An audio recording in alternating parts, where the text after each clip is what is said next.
அருமையா இந்த நிகழ்ச்சியை நமக்கு ஆயத்தம் பண்ணி கொடுக்கிற பிரதர் எபின் குடும்பத்துக்காக ஆண்டவருக்கு நன்றிகளையும் ஸ்தோத்திரங்களையும் நாங்கள் ஏறெடுக்கிறோம். மட்டுமல்ல, இன்னைக்கு இந்த இயற்கை சூழ்நிலையை ஆண்டவர் நமக்கு அனுகூலமாக்கி கொடுத்திருக்கிறார். அவ்வளவு மழை பெய்து, ஆனா இன்னைக்கு ரொம்ப ஆச்சரியமா பாருங்க, மேல பாருங்களேன், சந்திரன் வந்து உட்கார்ந்துட்டு இருக்குது நம்ம ப்ரோக்ராம பாக்குறதுக்கு, இல்லையா? ரொம்ப ஆச்சரியம். யாரவர்? கர்த்தர் நல்லவர். ஆண்டவர் இந்த மாலை வேளைக்காக கர்த்தர் ஸ்தோத்திரம். பாருங்க, எனக்கு ஒரு ஆச்சரியமான ஒரு காரியம். பொதுவா ஒருத்தரோட பிறந்த நாளை எத்தனை வருஷம் நம்ம கொண்டாடுவோம்? ஒரு 50 வருஷம், இல்ல ஒரு 100 வருஷம், இல்ல 100 வருஷம் அப்படி கொண்டாடுறதே பெரிய காரியம் தான். ஆனா இங்கே ஒருவருடைய பிறந்த நாளை 2024 வருடங்களாய் கொண்டாடி கொண்டிருக்கிறோம். அல்லேலூயா! இல்ல கரங்களை தட்டி உற்சாகமா. யாருடைய பிறந்த நாள்? கர்த்தராகிய இயேசு கிறிஸ்துவினுடைய பிறந்த நாள். ரொம்ப ஆச்சரியம். நான் அதை யோசிச்சுக்கிட்டே இருந்தேன். பொதுவா ஒருத்தவங்களுக்கு பிறந்த நாள் கொண்டாடும் போது அவங்க பிள்ளைகள் இருக்கிறவரை கொண்டாடுவாங்க, பேர பிள்ளைகள் கொண்டாடுவாங்க, அப்படி எல்லாம் மறந்துடுவாங்க. அப்படி ஒருத்தர் இருந்தாருங்கிறதே மறந்துடுவாங்க. ஆனால் ஆண்டவராகிய இயேசு கிறிஸ்துவின் பிறந்த நாளை 2024 வருடங்களாக நாம பெருங்களத்தூர் புத்தர் நகர் மட்டுமல்ல, முழு உலகமும் கொண்டாடி கொண்டிருக்கிறது. அல்லேலூயா! ஆமா, வெளிநாடுகள் எல்லாம் பாத்தீங்கன்னா நவம்பர் 27ஆம் தேதியே ஸ்டார்ட் பண்ணிடுவாங்க. தேங்க்ஸ் கிவிங் டே அப்படின்னு ஆரம்பிச்சிருவாங்க.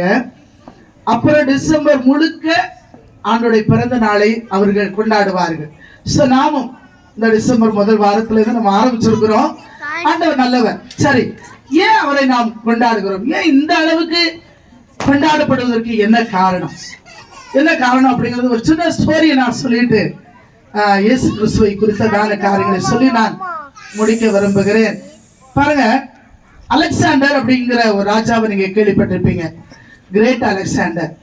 இந்த மனுஷன் பாபிலோன் தேசத்தை ஆண்டு கொண்டிருந்தார். இன்னைக்கு இருக்கிற ஈராக் தேசத்தை அந்த காலத்திலே ஆண்டு கொண்டிருந்தார். ஏறக்குறைய ஒரு 3000 வருடங்களுக்கு முன்பாக என்று வைத்துக் கொள்ளுங்களேன். அவர் ஆண்டு கொண்டிருக்கும் போது மிகப்பெரிய போர் வீரர். அந்த அலெக்சாண்டர் மிகப்பெரிய போர் வீரர். தன்னுடைய இளம் வயதிலேயே அதிகமான யுத்தங்களை செய்தவன். அவன் மிக குறைந்த வயதுல ராஜாவானா, மிக குறைந்த வயதுல மரித்து போனான். சரியா? 33 வயசுல எல்லாம் போயிட்டாரு. ஆனா இந்த குறிப்பிட்ட காலத்துல பாத்தீங்கன்னா அவர் பிடிக்காத நாடு இல்ல, பிடிக்காத ஊர் இல்ல, நம்முடைய இந்தியா வரைக்கும் வந்தார். ஈராக்ல இருந்து இந்தியா வரைக்கும் சண்டை போட்டு இந்தியாவையும் பிடிச்சாரு. அந்த அளவுக்கு மிக ஒரு வலிமை வாய்ந்த ஒரு மிகப்பெரிய ஒரு பராக்கிரமமான ஒரு ராஜாவாக காணப்பட்டார். இவர் அங்கேயிருந்து யுத்தத்துக்கு கிளம்பும் போது தன்னோடு கூட மிக வலிமையான போர் வீரர்களை கூட்டிக் கொண்டு வருவார். அவங்க எல்லாம் ஒரு இடத்துல எல்லாம் போய் சண்டை போடுவாங்க, அந்த ஊரை பிடிப்பாங்க, நாட்டு பிடிப்பாங்க. அப்புறம் அந்த ஏரியாவில் ஒரு வாரம் 2 வாரம் அல்லது 1 மாசம் அந்த ஏரியாவில் தங்கி இருப்பாங்க. அவங்க ரெஸ்ட் எடுப்பாங்க.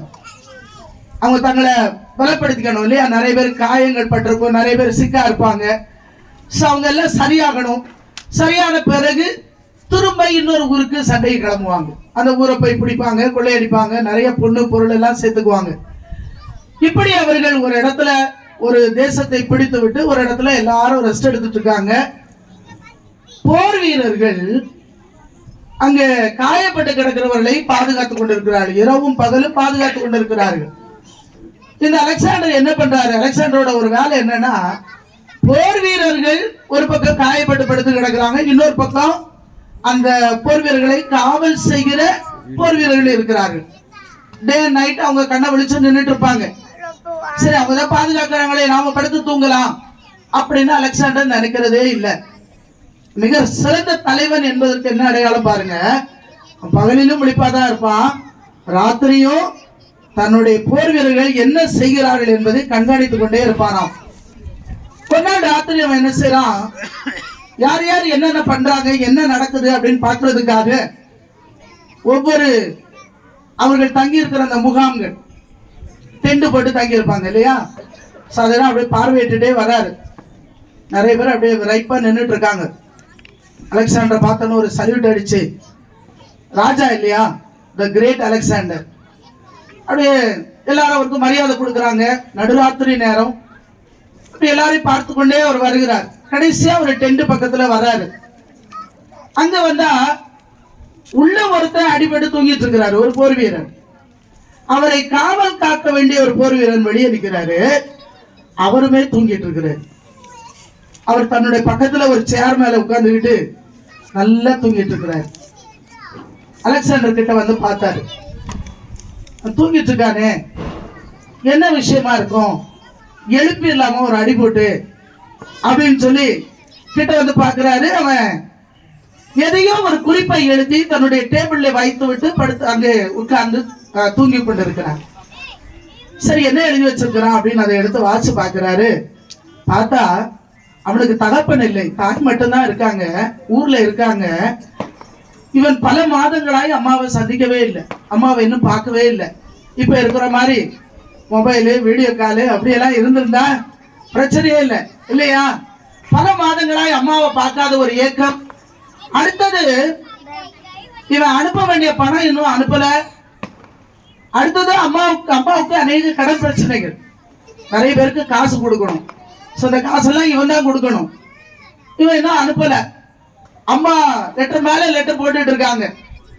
அந்த கவலை எல்லாவற்றையும் அவன் அந்த கடிதத்துல எழுதி, எனக்கு இவ்வளவு ஆயிரங்கள் கடன் இருக்கிறது, எனக்கு நிம்மதியே இல்லை, என்னால வேலையில ஈடுபட முடியவில்லை, என்னாலே ராஜா உண்மையா இருக்க முடியவில்லை, நான் சோர்ந்து போய்விட்டேன், நான் களைத்து போய்விட்டேன். பொதுவாகவே பிரச்சனை இருந்தா அப்படிதான் இருக்கும் இல்லையா? நம்மளால வேலை செய்ய முடியாது. வீட்டில் இருக்கவங்க சிஸ்டர்ஸுக்கு தெரியும், பிரதர்ஸுக்கும் தெரியும். ஒரு கஷ்டம், ஒரு பிரச்சனை, ஒரு கடன், ஒரு வியாதி, ஒரு குடும்பத்துல ஒரு குழப்பம், கணவன் மனைவிக்குள்ள ஏதாயிலும் வாக்குவாதங்கள், அப்படி ஏதாயிலும் இருக்குமானால் நீங்க நல்லா சொல்லுங்க, உங்களால நிம்மதியா வேலை செய்ய முடியுமா? முடியாது, நிச்சயமா முடியாது. அது எல்லாருக்கும் ஏற்படுறதுதான். அவன் அந்த லெட்டர்ல எழுதி வச்சிருக்கிறான், என்னால நிம்மதியா வேலை செய்ய முடியல, எனக்கு எதுலையுமே மனது ஈடுபாடு இல்லை, யார் எனக்காக இந்த கடனை அடைப்பார் அப்படின்னு ஒரு கொஸ்டின் போட்டு அவன் தூங்கிட்டு இருக்கிறான். ராஜா எடுத்து படிச்சு பார்க்கிறாரு.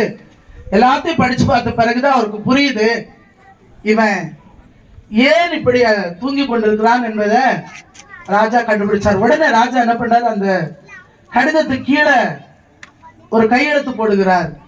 அலெக்சாண்டர் தி கிரேட் எல்லா கடனையும் அடைப்பார் அப்படின்னு சைன் பண்ணிட்டு போயிட்டார். இது வந்தது போனது சைன் பண்ணது ஒண்ணுன்னு அவனுக்கு தெரியாது. அவன் திடீரென்று விழித்தான், வேகமாய் அந்த பேப்பரை எடுத்தான், கீழே பார்த்தா ராஜாவோட சைனு. அவ்வளவுதான், நடுங்கி போய்விட்டான். ராஜா வந்து போயிருக்கிறார். அலெக்சாண்டருக்கு முன்னாடி யாருமே நிற்க முடியாது. ராஜா வந்து போயிருக்கிறார். விடிஞ்சா என்ன நடக்குமோ தெரியல, அவர் என்ன அர்த்தத்துல இதை எழுதி வச்சிருக்கிறாரு தெரியல அப்படின்னு கலக்கத்தோடு மறுநாள் காலையில ராஜா அவனை அழைத்து அனுப்புகிறான். அவனோடு பேசுகிறான். அவனுடைய நிலைமைகளை நான் புரிந்து கொண்டேன்.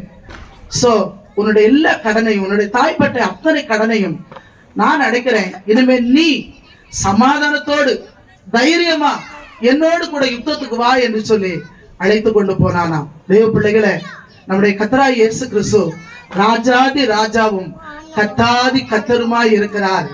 ஏன் இந்த உலகத்துக்கு வந்தார் தெரியுமா? இழந்து போன எல்லாவற்றையும் திரும்ப கொடுப்பதற்காக வந்தார். அல்லேலூயா. என்ன இழந்து போய் இருக்கிறீங்க? இயேசு ஒரு தேவன் மனிதனாய் இறங்க வேண்டுமா? தேவன் மனிதனாய் பிறக்க வேண்டுமா? 2024 வருடங்களாய் அவருடைய பிறந்த நாளை நாம் கொண்டாட வேண்டுமா என்றால் ஆம், கட்டாயம் கொண்டாடியாக வேண்டும். நம்முடைய தலைமுறை மட்டுமல்ல, எத்தனை தலைமுறை இந்த உலகம் இருந்தாலும் அத்தனை தலைமுறையும் இயேசுவின் பிறந்த நாளை கொண்டாடி கொண்டேதான் இருக்கும். அல்லேலூயா. ஏனென்றால் அவர்தான் வழியும் சத்தியம் ஜீவன். அவரால் அல்லாம நம்மால தனியா நம்முடைய பிரச்சனையிலிருந்து வெளியே வரவே முடியாது. இயேசு சொல்லுகிறார், என்ன இழந்து போயிருக்கிறீர்கள், அதை நான் உங்களுக்கு திரும்ப கொடுக்கிறேன். அதற்காக ஆண்டவர் பூமிக்கு வந்தார். அந்த நற்செய்தியை தான் இத்தனை வருட காலமா இந்த உலகத்துல நாம் சொல்லிக் கொண்டிருக்கிறோம். ஆகவே இயேசு மனிதனாய் பூமிக்கு வந்தார், ஒரு பிள்ளையாய் பிறந்தார், ஆண்டவர் வளர்ந்தார், ஆண்டவர் ஊழியம் செய்தார், எத்தனையோ பேருக்கு அற்புதம் செய்தார், மரித்தவர்களை உயிரோடு எழுப்பினார், குஷ்டரோகிகளை சுகமாக்கினார், திமிர்வாதக்காரனை சுகமாக்கினார், பெரும்பாடுள்ள ஸ்திரீ என்றால் என்ன அர்த்தம் தெரியுமா? 12 வருஷம் உதர ஊரலினாலே கஷ்டப்பட்ட ஒரு ஸ்திரிய ஒரே நிமிஷத்துல ஆண்டவர் சுகமாக்கினார். அவரால் கூடாத காரியம் ஒண்ணுமே கிடையாது. மரித்து போன ஒரு சிறு பெண்ணை உயிரோடு எழுப்பினார். மரித்து போன வாலிபனை உயிரோடு எழுப்பினார்.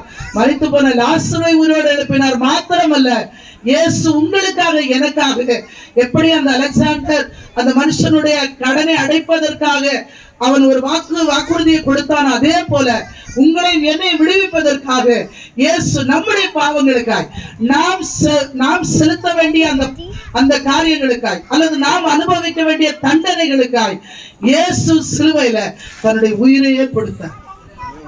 நீ மரிக்க வேண்டாம், உனக்காக நான் மரிக்கிறேன்னு சொன்னார். சரியா? எப்படி அலெக்சாண்டர் அந்த பணத்தை கொடுக்கிறேன்னு சொன்னாரோ அதே மாதிரி இயேசு சொன்னார், உன்னுடைய பாவத்துக்காக நீ எங்கேயும் போக வேண்டாம், எதுவும் செய்ய வேண்டாம், இயேசுவே என்று நீங்கள் கூப்பிட்டால் போதும், உங்களுடைய பாவ சாவ தோஷம் எல்லாம் மாறும். நீங்க இழந்த எல்லாவற்றையும் இயேசு திரும்ப தருவார். அல்லேலூயா. நம்ம இந்த ராத்திரி வேளையில இதுதான் நாங்க உங்களுக்கு சொல்ற கிறிஸ்துமஸ் செய்தி. எத்தனையோ வருஷங்களா 13 வருஷமா இந்த இடத்துல இந்த கூட்டங்கள் நடந்து கொண்டிருக்கிறது. ஒவ்வொரு வருஷமும் மிக மிக பிரமாண்டமா நடக்குது. இந்த வருஷமும் பிள்ளைகள் மிக அழகா பண்ணியிருக்காங்க. சார் அவன் இன்னைக்கு வந்து ஏதோ பார்த்தோம், ரசிச்சோம், ரொம்ப நல்லா பண்ணாங்க, அல்லது உங்க வீட்டு பிள்ளைகளுக்கு ஆடுறாங்க பாடுறாங்க, அதை பார்க்கதான் வந்தோம், நாங்க முடிச்சுட்டோம், எங்களுக்கு முடிஞ்சிச்சு அப்படின்னு நீங்க இந்த இடத்த விட்டு போக கூடாது. ஒரு வேளை அடுத்த வருஷம் எப்படி இருக்கும் நிலைமைகள் என்னெல்லாம் நமக்கு தெரியாது. சரியா? இன்னைக்கு இருக்கிறோம். இன்னைக்கு உங்களுக்கு கொடுக்கப்படுகிற இந்த செய்தியை உங்க காதுல கேளுங்க. இயேசுவை உங்களுடைய இருதயத்துல ஏற்றுக்கொள்ளுங்க. ஆண்டவரே, எனக்குள்ளே வாங்க, என் வாழ்க்கையில இருக்கிற பிரச்சனை எல்லாம் மாத்துங்க, நான் உண்மை நம்புறேன் ஆண்டவரே, எனக்கு ஒரு விடுதலை தாங்க ஆண்டவரே கேளுங்க. நிச்சயமா